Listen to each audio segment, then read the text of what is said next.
যে ব্যক্তি নিজেকে আল্লাহওয়ালা বানাইতে চায়, যে ব্যক্তি নিজেকে মুত্তাকি বানাইতে চায়, যে ব্যক্তি নিজেকে জান্নাতি বানাইতে চায়, যে ব্যক্তি আল্লাহর রাস্তার কোনো আল্লাহওয়ালা বুজুর্গের সান্নিধ্যে মুরিদ হয়, সালেক হয়, তাজকিয়া আত্মশুদ্ধি করতে চায়, নিজের জীবন ভেতর বাহির সুন্দর করতে চায়, এই সব কিছু সুন্দরভাবে যেন তার মধ্যে আসে এবং পুরা ইসলাম মানা, খেয়াল করেন কথা, পুরা ইসলাম মানা তার জন্য যদি সহজ হতে হয় তাহলে তাকে 6টি আমলে অভ্যস্ত হইতে হবে।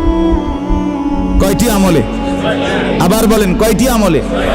এই 6টি আমলে যদি কোনো ব্যক্তি অভ্যস্ত হয় তো আল্লাহ তাআলা তাকে পুরা ইসলাম মানার, দিন মানার মতো যোগ্যতা, শক্তি, হিম্মত, তৌফিক আল্লাহ দান করবে। ইমানের 77 শাখা আল্লাহ নবী সাল্লাল্লাহু আলাইহি ওয়াসাল্লাম বলেছেন, এই পুরা ঈমান অতি অল্প সময়ে ধীরে ধীরে তার মধ্যে আত্মস্থ হবে, আসবে। হযরতের মূল ফিকির এটা। এই 1 সপ্তাহ খানকায় উনি এটা বুঝাইছেন যে আমার ফিকির, সারা পৃথিবীর মুসলমান যদি প্রকৃত অর্থে দিনদার হইতে হয় তাইলে ঈমানের 77 শাখা মানে পুরা ঈমান, ইসলামের সবগুলো অংশ নিজের মধ্যে আনতে হবে, নিজের মধ্যে বাস্তবায়ন করতে হবে, তাইলেই সে পরিপূর্ণ দিনদার। কথা বোঝেন নাই আপনি?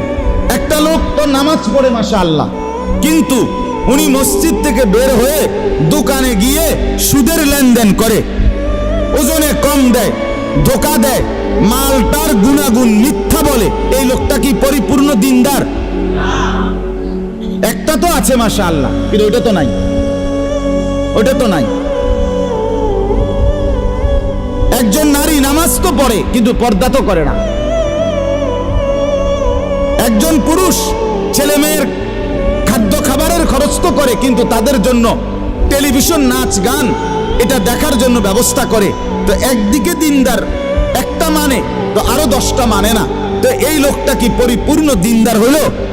এই হযরত বলেন ঈমানের 77 শাখা, এই সবগুলো শাখায় যে সমানভাবে মানে আমলে অভ্যস্ত হবে তাকেই বলা হবে পরিপূর্ণ দিনদার। তার জন্যই জান্নাত, তার জন্যই জাহান্নামের মুক্তি। সাহাবায়ে কেরাম ইসলাম মানছে কয়টা, ছাড়ছে কয়টা? কথা কয় না। মানছে কয়টা, ছাড়ছে কয়টা? আউলিয়ায়ে কেরাম, যাদেরকে আমরা আউলিয়া বলি, বুজুর্গ বলি, পীর মাশায়েখ বলি, তারা মানছে কয়টা, ছাড়ছে কয়টা? সব মানছে, সব মানছে। ঈমানও ঠিক করছে, ইবাদতও ঠিক করছে, মুআমালাতও ঠিক করছে, মুআশারাতও ঠিক করছে, আখলাকও ঠিক করছে, বাজারও ঠিক রাখছে, আবার কি নামাজও ঠিক রাখছে।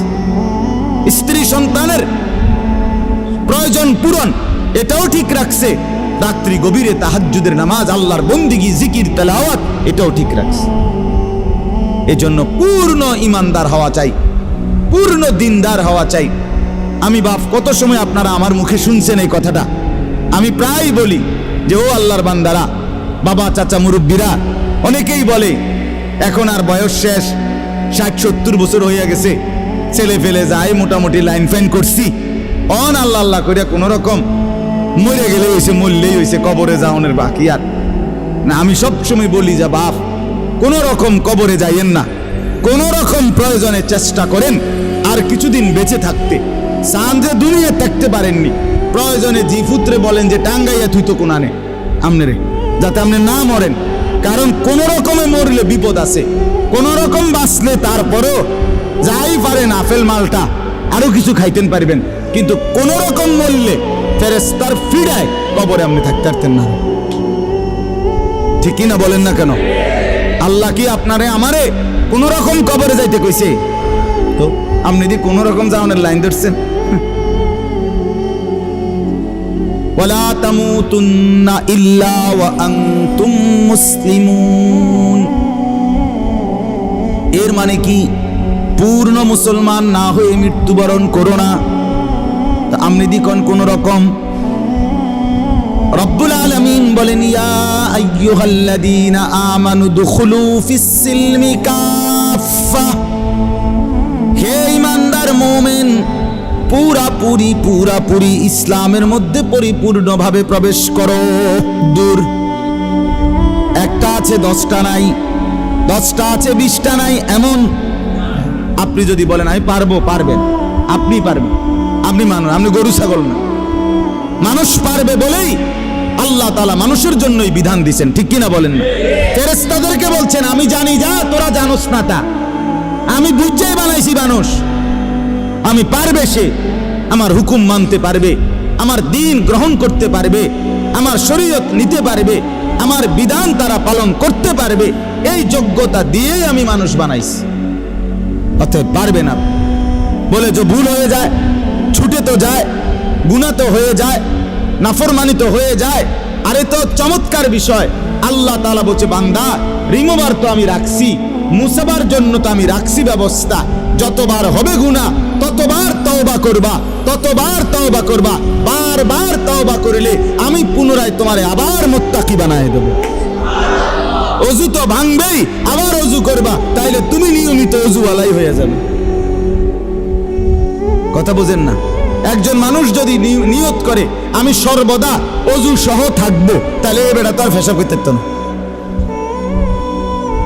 কেমনে করবে ফেসা? বোমা অজু ভেঙে যাবো না? কথা বলেন না কেন? তার মানে কি? তার মানে কি বলেন? সাহাবীদের জীবনীতে আছে, আউলিয়াদের জীবনীতে আছে, তিনি সর্বদাই অজু অবস্থায় থাকতেন, তার মানে পেশাব করতেন না, নাপাক হতেন না ওনারা, আবার করে নিতেন অজু। যিনি বারবার অজু ভাঙলেই আবার পুনরায় অজু করে নেয়, তারে কি বলে না অজু ভাঙছে এটা বলে না, তারে বলে উনি সর্বদা অজু অবস্থায় আছেন। যে গুনাহ হলেই মাফ চেয়ে নেয়, তওবা করে নেয়, আবার ছেড়ে দেয়, আর করবে না ওয়াদা দেয়, আবার চেষ্টা করে গুনাহ আর করব না, আল্লাহ তাআলা বলে তুমি মুত্তাকি থাকবা, তুমি আল্লাহ ওয়ালাই থাকবা, তুমি জান্নাতি হইবা। তো আর সমস্যা কি?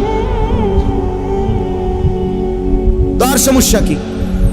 1000বারও যদি তওবা ভেঙে যায় আবার করো, আবার ফিরো। এজন্য বাপ আমরা প্রত্যেকেই পুরা দিন মানতে হবে, ইমানের 77 শাখা সবগুলো মানতে হবে, পুরা দিনদার হইতে হবে। আর এর জন্য বিশেষ শক্তি সঞ্চয়ের জন্য, শরীরের মধ্যে ভিটামিন শক্তি আনয়নের জন্য 6টা জিনিস লাগবে। 1 নাম্বার, এই 10 আয়াতের আলোকে বলতেছি, 1 নাম্বার হলো কিয়ামুল লাইল, তাহাজ্জুদ নামাজ, রাত্রিকালীন নামাজে অভ্যস্ত হইতে হবে। যে ব্যক্তি তাহাজ্জুদ নামাজে অভ্যস্ত হবে, রাতের প্রথম অংশে হোক, রাতের মাঝখানের অংশে হোক, রাতের শেষাংশে হোক, তাহাজ্জুদের নামাজে যে অভ্যস্ত, আল্লাহ তাআলা তার কলজার ভিতরে অসাধারণ শক্তি এবং পাওয়ার দান করে, ফলে সে নেক আমলে অভ্যস্ত হয়, গুনাহ ছাড়তে তার জন্য সহজ হয়। আলাইকুম বিকিয়ামিল লাইল ফাইন্নাহু দাআবুস সালিহিনা ক্বাবলাকুম ওয়া হুয়া কুরবাতুন লাকুম ইলা রাব্বিকুম ওয়া মুকাফফিরাতুন লিস-সাইয়্যাত ওয়া মানহাতুন আনিল ইসম। আল্লাহর নবী বলেন সব সময় আমার উম্মত তাহাজ্জুদ নামাজ পড়িও। আল্লাহর নবী বলেন কেন? যেহেতু এটা আমার আগে আদম থেকে নিয়ে যত নেককার মানুষ ছিলেন প্রত্যেকের আমল ছিল। কেন পড়ো? যেহেতু তাহাজ্জুদ নামাজে বান্দা আল্লাহর সবচেয়ে ঘনিষ্ঠ হয়। আর কেন? যেহেতু তাহাজ্জুদ নামাজ বান্দার রাশি রাশি গুনাহ মাফ করে দেয়। আর কেন? যেহেতু তাহাজ্জুদ নামাজ বান্দাকে গুনাহ থেকে বিরত রাখে। এই 1 নাম্বার আমল কি বলেন? এখন যদি বলেন যে হুজুর নামাজে তো পড়ি না, তো নামাজ পড়েন, 5 ওয়াক্ত নামাজে অভ্যস্ত হন, তার সাথে সাথে তাহাজ্জুদ নামাজ পড়েন। 4 রাকাতই হোক, 8 রাকাতই হোক, 2 রাকাতই হোক, অল্প অল্প করে যারা আলহামদুলিল্লাহ নামাজি আছেন নিয়মিত, আপনারা প্রত্যেকেই তাহাজ্জুদ নামাজে অভ্যস্ত হন। তাহাজ্জুদ নামাজের সর্বোত্তম সময় হলো কিছুক্ষণ ঘুমাইয়া এরপরে উঠে পড়া, এটা হলো সর্বোত্তম।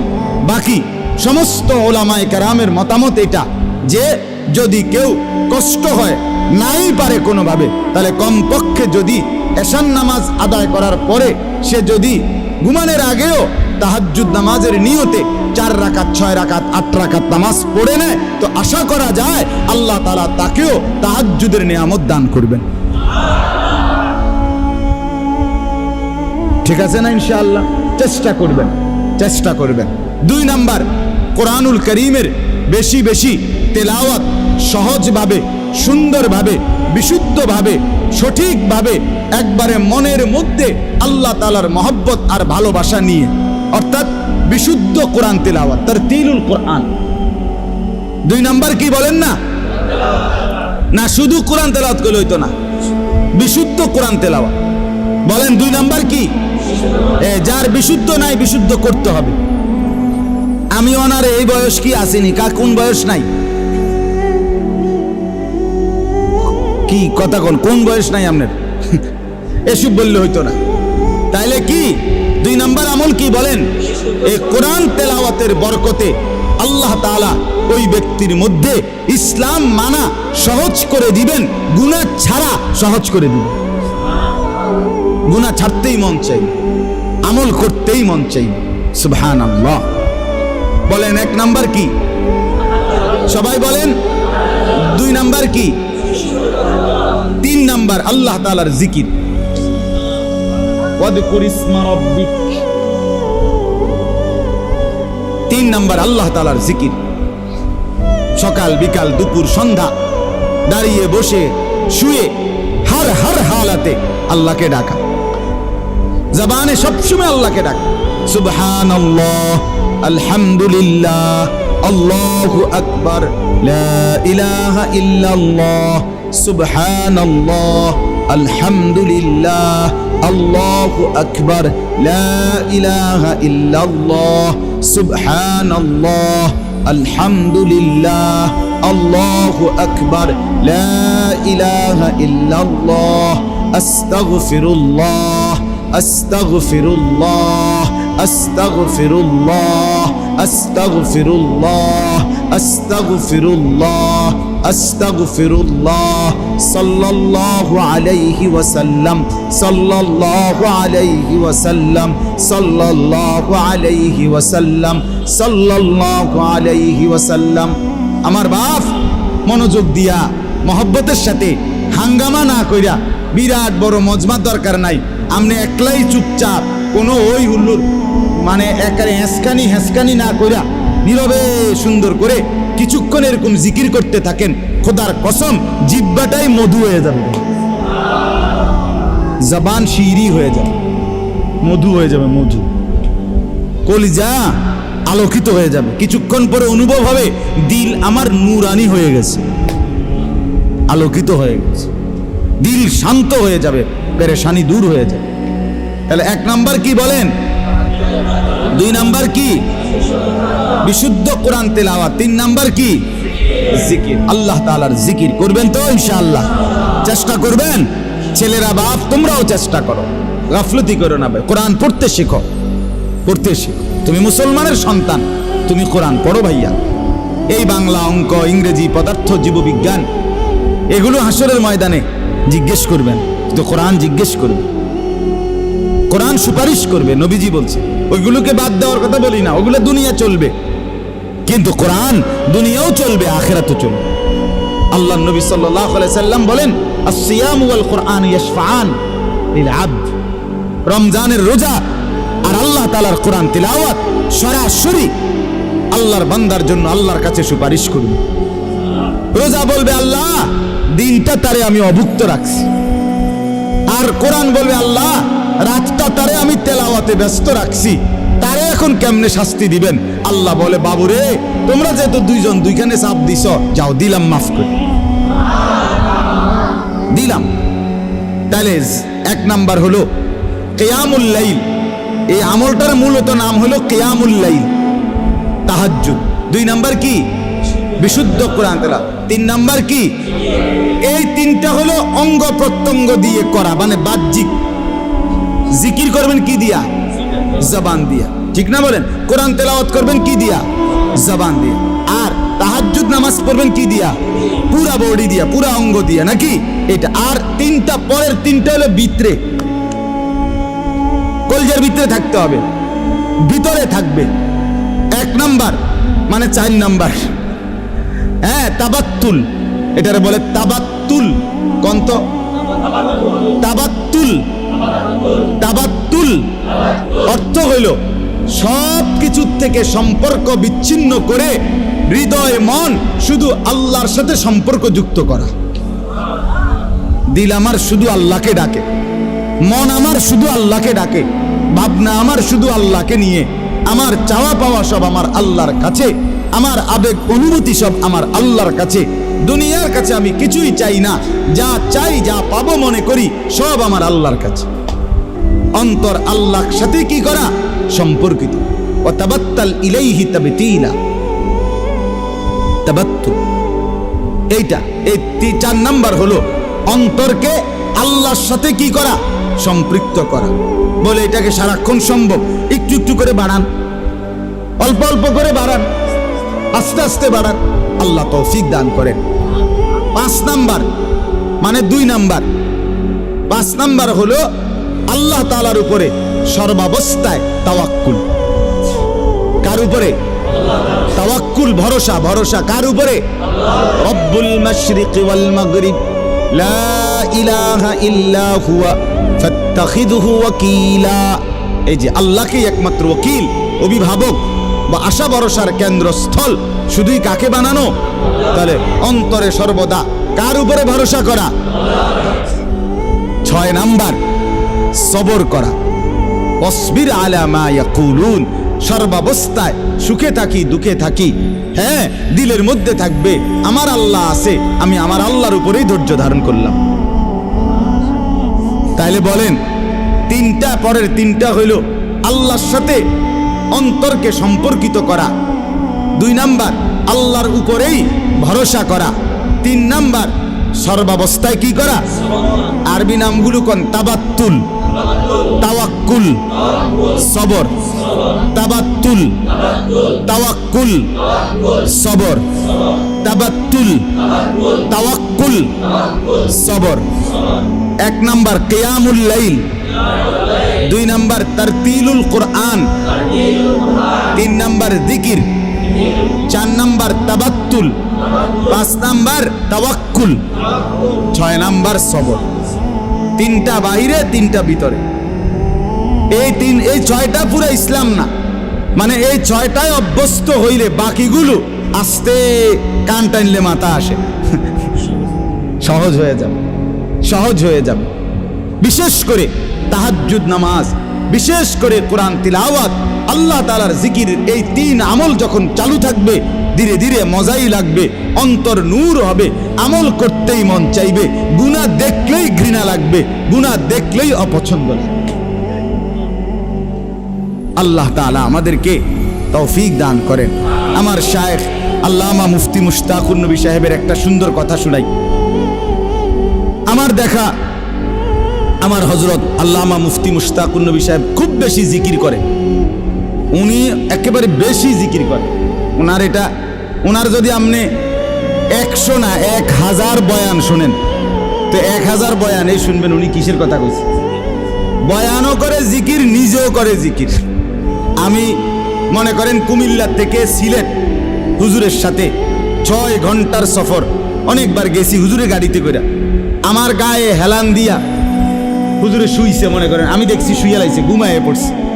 যতবার ড্রাইভার মাসুদ ভাই গাড়ি কোনো কারণে ব্রেক করে, সাথে সাথে নড়ে ওঠে না, এই নড়লেই দেখি উনার মুখ দিয়া লা হাওলা ওয়ালা কুওয়াতা ইল্লা বিল্লাহ, সুবহানাল্লাহ, কোনো না কোনো একটা তাসবিহ পড়ে। তবে এটা না দেখলাম ঘুমায়।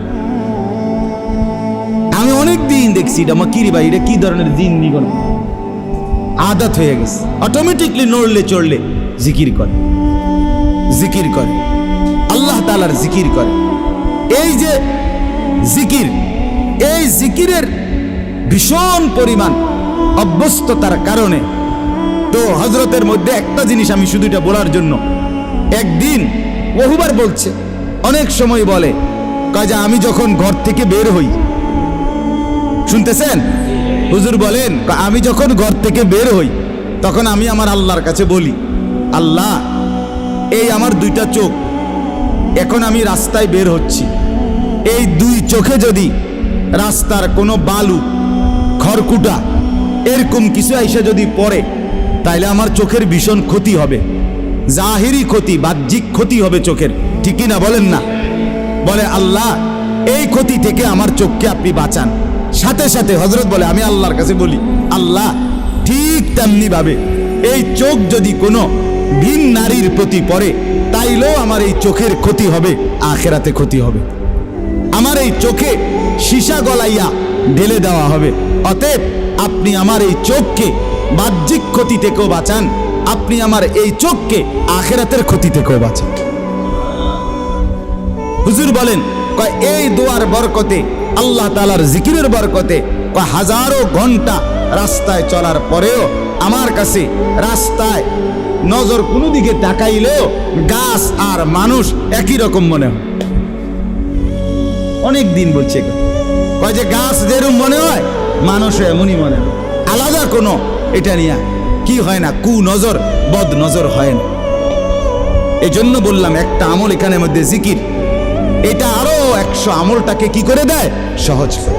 আল্লাহ তাআলা আমাদের প্রত্যেককে তৌফিক দান করেন, কবুল করেন।